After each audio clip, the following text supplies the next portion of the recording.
ब्रजेश चाहर का कोई साथी समर्थक अपने आप को असहाय और कमजोर ना समझे। ब्रजेश चाहर कोई गुड़ का पुआ नहीं है जो खा जाएगा गप से। जड़ से उखाड़ दूंगा अगर मेरे किसी कार्यकर्ता पर। उनसे मैं हाथ जोड़कर प्रणाम करती हूँ। मैं बहुत बड़ी नेता तो नहीं हूँ, लेकिन बनना जरूर चाहती हूँ। अगर आप लोगों का मुझे सहयोग मिलेगा तो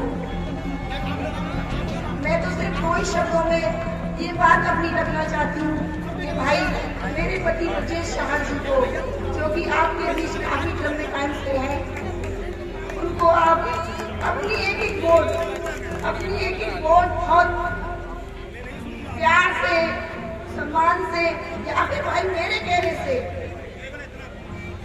भीख में दे दो। भाई भीख में दे दो, क्योंकि तो बहुत लंबे टाइम से आपके बीच समझ रहे हैं।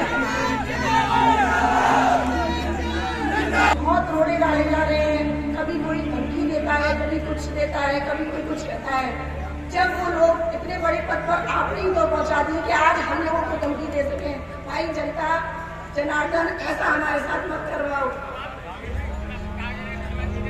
मेरे पिताजी, मेरे ससुर साहब हमारे बीच में नहीं रहे।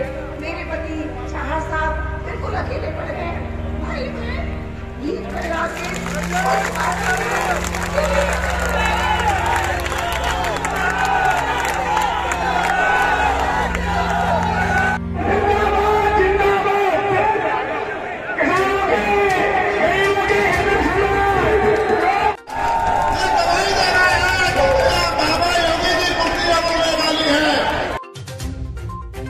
युवाओं में जोश, ये जनसैलाब, ये किसानों में जोश, ये नज़ारा जो आपको दिख रहा है, ये नज़ारा आगरा शहर के करावली अछनेरा के पास श्रीमती शांति देवी महाविद्यालय का है। यहाँ पर राष्ट्रीय लोकदल पार्टी भाईचारा जनसंवाद कार्यक्रम रखा गया। कार्यक्रम में जनता का जन सैलाब देखने को मिला। कार्यक्रम सुबह करीब 10 बजे से शुरू हो गया था। धीरे धीरे फतेहपुर सीकरी की जनता जैन चौधरी को सुनने व देखने को पहुंच रही थी। जैन चौधरी करावली पहुंचे। सबसे पहले चौधरी चरण सिंह जी की मूर्ति पर माल्यार्पण किया। जैन चौधरी जैसे ही कार्यक्रम में पहुंचे वैसे ही भीड़ बेकाबू हो गई। जैन चौधरी को सुनने के लिए जयंत आते ही भाजपा पर बरस पड़े। जैन चौधरी ने कहा कि किसानों के साथ सरकार ने धोखा किया। बॉर्डर पर किसान बैठे रहे मगर सरकार ने कोई गौर नहीं किया। काफी किसान भाई की जान भी चली गई। उसके बाद भी कानून वापस लिए। यूपी सरकार ने युवाओं की उम्र निकाल दी मगर भर्ती ही नहीं निकाली। रोजगार सिर्फ फाइलों तक सीमित रहा यूपी सरकार का। हम यूपी की जनता से वादा करते हैं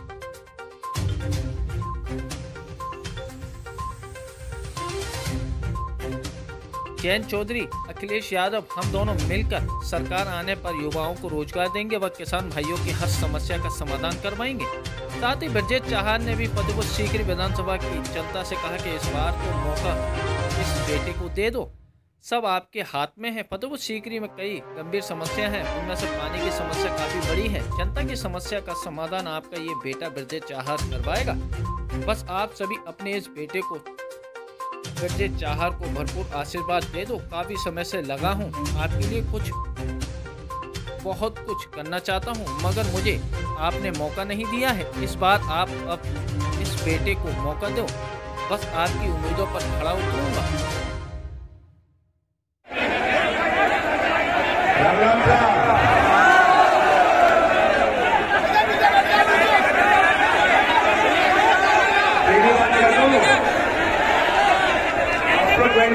का खेल है, चुनाव आ गया।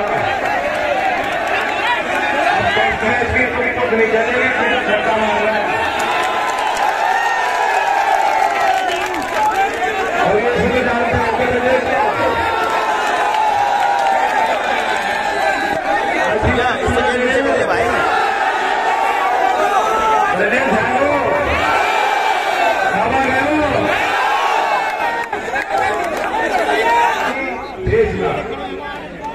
कितने साल से सेना की भर्ती नहीं करी बताओ।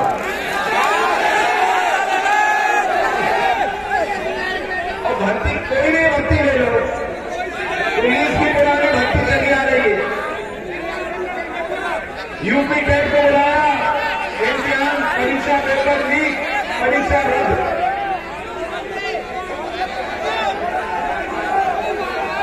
बार-बार आपको बुलाया जाता है और शुल्क देना पड़ता है। जब शुल्क दोगे तब जो है फॉर्म भरने के बाद भर्ती की प्रक्रिया में शामिल हो सकते हैं।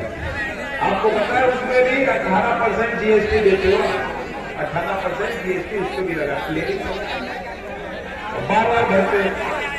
या आगरा के नौजवान बताया जाता है, फिर भर्ती निकलने की, चलो जाओ गाजीपुर, जाओ गाजीपुर इम्तिहान का सेंटर हुआ बढ़िया, चलो बरेली में दौड़ है पुलिस की भर्ती।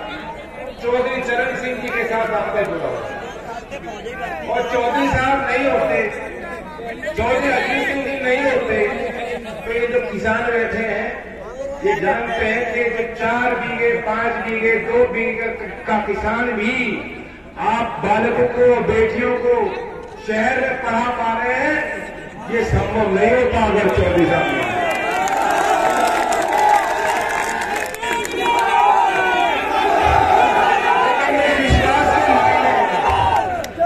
विश्वास के कुछ मायने हैं, वो जिम्मेदारी है, वो जिम्मेदारी मुझ पे भी है, वो जिम्मेदारी आप पे भी। जिम्मेदारी ये है, मैंने संकल्प लिया है, सार्वजनिक जीवन में सत्ता हासिल करने के लिए लोग बड़े बड़े झूठ बोलते हैं, बड़ी बड़ी बात कह देते हैं, कोई प्लानिंग नहीं होती, वो बात बोल दो, सरकार बन जाएगी फिर पीछे देखेंगे।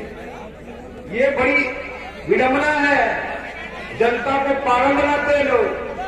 चुनाव से पहले कुछ और सत्ता में आने के बाद कुछ और, और जनता फिर अपने आप को ठगा हुआ महसूस करती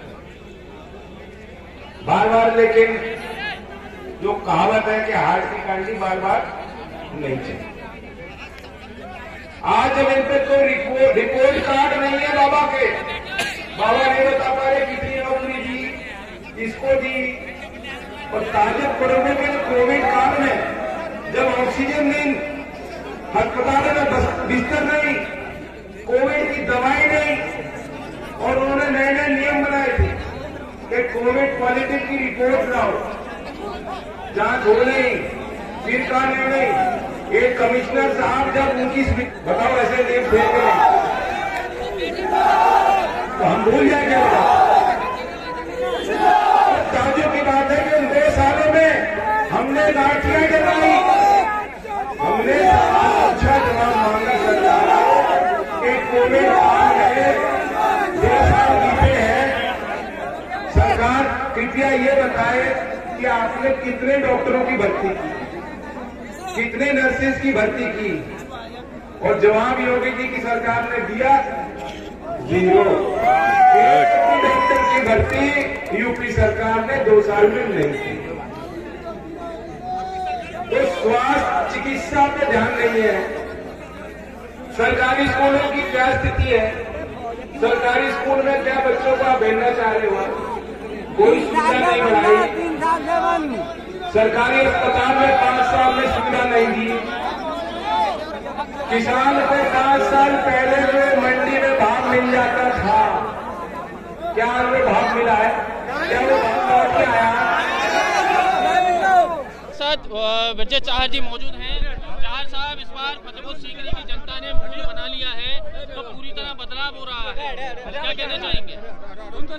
देखिए, ये जनता का फैसला है, क्योंकि जनता भारतीय जनता पार्टी के झूठ से परेशान हो चुकी है, बदलाव चाहती है, और ऊपर से ये लोग इतनी जाति कर रहे हैं। देखिए, पहला तो आपको प्रमाण दे दूं कि आज हमको मजबूरी में, वो तो धन्यवाद देता हूं यहाँ के संचालक महोदय को, उन्होंने हमको स्थान दिया तो हमने मीटिंग करा ली। करावली का जो ऑथेंटिक ग्राउंड है, गांधी स्मारक किसान इंटर कॉलेज का, जहाँ पर अक्सर सभाएं होती हैं, उसकी कोई परमिशन हमको नहीं दी, जबकि आज भी ग्राउंड खाली है। हमने सारे प्रयास किए, लेकिन शासन सरकार का दबाव बना के परमिशन नहीं दी। देखा जा रहा है लगातार रोका जा रहा है, इन सब चीजों से देखा जा रहा है, रोका जा रहा है। हमारे साथी सहयोगियों को धमकी दे रहे हैं, जाति सूचक शब्दों से उनको गालियां दे रहे हैं, और उनको खुलेआम गुंडागर्दी कर रहे हैं। ये लोग जो भाजपा के प्रत्याशी हैं, उनके परिवार वाले लोग उनको बोल रहे हैं कि चुनाव हो जाते फिर देखेंगे। मैं एक बात उनको कहना चाहता हूं आपके माध्यम से कि ब्रजेश चाहर का कोई साथी समर्थक अपने आप को असहाय और कमजोर ना समझे। ब्रजेश चाहर कोई गुड़ का पुआ नहीं है जो खा जाएगा गप से। जड़ से उखाड़ दूंगा अगर मेरे किसी कार्यकर्ता पर आंच भी आई तो। जनता से भी हमने संवाद किया, जनता से लगातार हम जानकारी ली, पूरी क्षेत्र में भी हमारा दौरा चल रहा है। तो जनता का यही कहना है कि हमारे साथ जो भी गलती हमसे हुई है इस बार हम नहीं करेंगे। इस बार ब्रजेश चाहर जी को अपना बेटा हम चुन रहे हैं फतेहपुर सीकरी में। और रही बात समस्या की, पानी की समस्या ब्रजेश जी फतेहपुर सीकरी में काफी समय से बनी हुई है। भाजपा सरकार 5 सालों में मेरी चुनाव घोषणा पत्र की पहली प्राथमिकता पेयजल के संकट से निजात दिलाना है। मेरा प्रयास पूरे 5 साल इसी पर रहेगा। तो बाबूलाल जी को मौका दिया है, कोई चेहरा नहीं मिला तो बाबूलाल जी को उतार दिया, तो किस तरह की क्या मुकाबला टक्कर मानेंगे? टक्कर नाम का शब्द ब्रजेश चाहर के सामने नहीं आता। मैं ना किसी से झगड़ा करता हूं, तो झगड़ा क्यों और टक्कर क्यों? मेरे साथ तो जनता जनार्दन है, मुझे जनता का आशीर्वाद मिल रहा है, मुझे किसी से टक्कर का कोई मतलब नहीं है। तो इस बार कंफर्म हार या पार? बिल्कुल सीधी सी बात है। तो यहाँ मौजूद ब्रजेश चाहर जी से हमने जानकारी ली, तो उनका कहना है कि पूरी तरह से जनता के हित में रहकर कार्य मैं करूँगा और जनता की हर समस्या का समाधान मैं करूँगा। अपने सहयोगी आमिन अली के साथ संवाददाता विवेक डोगरा, प्राइम 18 न्यूज, आगरा। आज ये प्रोग्राम रखा गया है जनसंवाद राष्ट्रीय लोकदल की तरफ से। तो अब फतेहपुर सीकरी में देखा जा रहा है काफ़ी समय से प्रयास कर रही है राष्ट्रीय लोकदल, और इस बार की जो लड़ाई है वो आर पार है, क्या कहना चाहिए? देखिए, इस बार भारतीय जनता पार्टी को मुँह की खानी पड़ेगी, और राष्ट्रीय लोकदल का जो गठबंधन है, समाजवादी पार्टी, राष्ट्रीय लोकदल, महागठबंधन के संयुक्त प्रत्याशी ब्रजेश चाहर भारी मतों से यहाँ जीत रहे हैं, और उनकी टक्कर में इस समय कोई नहीं है, एक तरफा चुनाव हो रहा है यहाँ। तो क्या रहेगा आगे की क्या रणनीति रहेगी राष्ट्रीय लोकदल? देखिए, राष्ट्रीय लोकदल यहाँ बड़े जोरदारी के साथ चुनाव लड़ रहा है, और 10 तारीख तक सारे कार्यकर्ता बड़ी जोरदारी के साथ लग रहे हैं। यहाँ पर जो फतेहपुर सीकरी की भौगोलिक जो स्थिति है, उसमें ब्रजेश चाहर जो चुनाव जीतेंगे, जीतने के बाद में जब ब्रजेश चाहर यहाँ पानी की समस्या है, किसानों की बहुत सी समस्या है, MSP की रेट पर जो मंडियों की दुर्दशा हो रही है, उनको संभालने का काम राष्ट्रीय लोकदल के एजेंडे में है। जिस तरह सूचना मिली है, जो खबर है कि यहाँ मिनी छपरौली में ये कार्यक्रम होना था, तो प्रशासन ने अनुमति नहीं दी। देखिए, प्रशासन तो जगह जगह पर ये कर रहा है कि कहीं चुनाव के समय में वो कहीं भी हम लोगों को अनुमति बड़ी टाइट दे रहे हैं, नहीं दे रहे हैं। कल भी वहाँ देहात में भी नहीं दे रहे थे, बड़ी मुश्किल से वहाँ जखौदा पे दी। तो इसीलिए प्रशासन तो हमको तंग कर ही रहा है, लेकिन इस सरकार के न चाहने से हमारा काम रुक नहीं सकता है। और हम लोग हमारी इस समय पब्लिक है, जनता है, इस समय आतुर हो रही है कि कैसे भी गठबंधन के प्रत्याशियों को जिताएं। राष्ट्रीय लोकदल के प्रत्याशी जो हैं इस समय जयंत चौधरी की तरफ देख रहे हैं, और जयंत चौधरी जो किसानों के जो इस समय लड़ाई लड़ रहे हैं, तो जयंत चौधरी के हाथ सब मजबूत कर रहे हैं। जयंत चौधरी के हाथों को मजबूत करने के लिए पब्लिक वगैरह मानेगी नहीं। ये प्रशासन कितना भी दम लगा ले, ये प्रशासन की चलेगी नहीं। आप राष्ट्रीय लोकदल पार्टी के पुराने कार्यकर्ता हैं, जमीन स्तर से जुड़े हैं, जनता के जो भी अन्याय हुआ है उसमें भी आप लगातार खड़े हुए हैं जनता के साथ।